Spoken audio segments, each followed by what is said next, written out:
Matt Slocum, Associated Press. Milwaukee, here it comes, the blockbuster Game 7 in all its glory on Saturday night. The Los Angeles Dodgers and Milwaukee Brewers for the right to play the Boston Red Sox in the World Series, and forget nervous stomachs.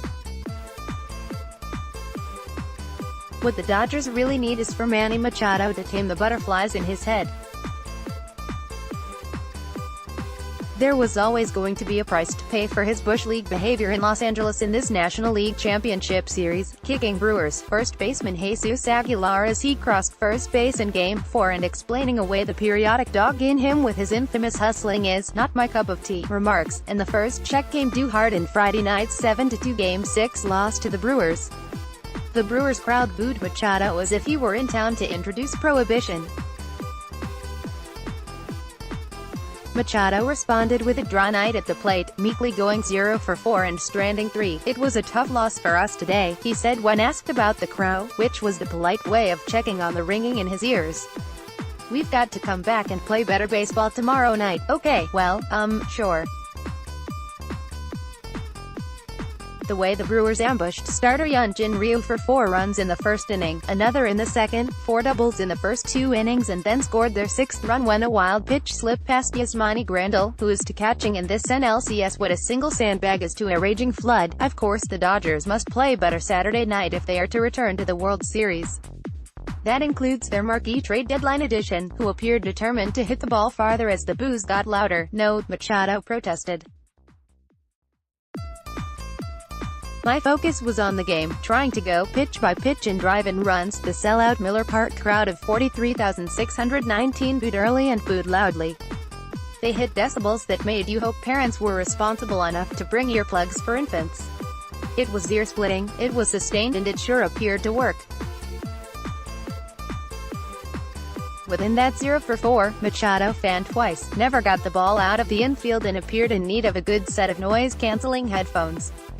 Charlie Riedel, Associated Press's name was buried in boos during pre-game introductions. An avalanche of boos greeted him again as he walked to the plate in the first inning, and the deafening noise remained throughout the at-bat, hitting a crescendo when he swung through strike 3, a 92 mph heater from Milwaukee starter Wade Miley. He popped to short in the third and whiffed again in the fifth. With each swing and miss, the crowd went bonkers. But the topper came in his final at-bat in the 8th with the Dodgers trailing 6-2. He ran hard all the way down the line. That shouldn't be worth noting in a major league game, but it is now with the self-proclaimed anti-Johnny Hustle, but was thrown out. As he went back across the infield to the Dodgers' third base dugout, he was booed vociferously every step of the way. After disappearing into the dugout, he re-emerged to join his teammates on the top step and couldn't resist an exaggerated wave with his right arm as if to challenge the fans. By then, a full-throated "Manny sucks! Manny sucks! Manny sucks!" chant was in full force. When I asked him about the motion afterward, was it a wave or brush off of the fans? Was he motioning to a teammate? Did I miss something altogether? Machado gave a convoluted answer. "I've gotta play baseball," he said. "You come back to the dugout and try to root on your teammates." Clay Bellinger, was having a good at-bat. "I always go back to the top step to root on my teammates. A lot of things happened in the game. I can't remember. Nobody in the library, quiet Dodgers clubhouse could help but remember most of the rest of the evening." Milwaukee's faithful came to see that their winter didn't come early. By evening's end, summer was assured to last one more day, even though it was a chilly 57 degrees with high winds outside.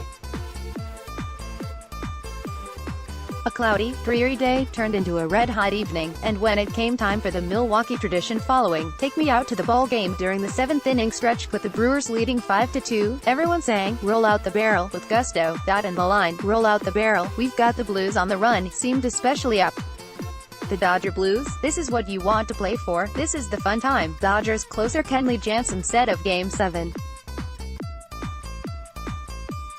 "We've got to go play Dodger baseball." Matt Slocum, Associated Press across the room. Someone asked Chris Taylor about the way the Dodgers have responded all season, from trailing Arizona by 9 games in the division a month into the season to chasing down Colorado in September when the Rockies briefly seized first place. "We have to keep that same mindset," Taylor said. Tomorrow is a new day. We have to come out and execute and try to win a game. Rookie phenom Walker Buehler will start, and you can be sure that ace Clayton Kershaw, who threw a 98-pitch gem on Wednesday, will be available out of the bullpen. On the flip side, another Friday night victory for Milwaukee was this. The crew beat the Dodgers so badly that they didn't even have to use relief ace Josh Hader. So the filthy left-hander will be available in Game 7 for multiple innings. Early, late, who knows? The way Milwaukee manager Craig Counsell maneuvers things, that's their best reliever, and obviously you would have liked to have kept the game close enough to have them use him tonight, Roberts said. They got away tonight because of run differential. They didn't have to use him. Hader hasn't pitched since Game 4 and now has a full 3 days rest. In fact, when asked how many innings Hader can go in Game 7, Counsell quipped 12. When the laughter subsided, the manager clarified, "I'm just kidding, maybe, maybe not. Who knows?"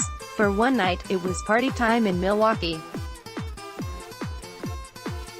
As Game 6 played out and led toward Game 7, downtown the NBA's Bucks were hosting the Indiana Pacers in the first game at the brand-new, state-of-the-art, $524 million Fiserv Forum. The Brewers went 4 for 9, with runners in scoring position after going 5 for 35 with rest combined over the first 5 games of this NLCS. The Dodgers went 0 for 3 in those situations, making them 6 for 36 over the past 4 games. "I think he had to know what was going to be coming," third baseman Justin Turner said of Machado. "I think it affected him, it sure looked like it did. But then, hey, who knows, maybe Turner was distracted, too." The crowd reserved a little time for him as well. Going into the bottom of the 4th, the giant center field scoreboard focused on a bearded man in the stands hoisting a sign that read, "Justin Turner can't grow a beard like me." The crowd roared. Call it a prelude to Saturday night, and Game 7, as the Brewers try to snag what would be only the second World Series appearance in franchise history. Roll out the barrel, indeed. Scott Miller covers Major League Baseball as a national columnist for Bleacher Report. Follow Scott on Twitter and talk baseball.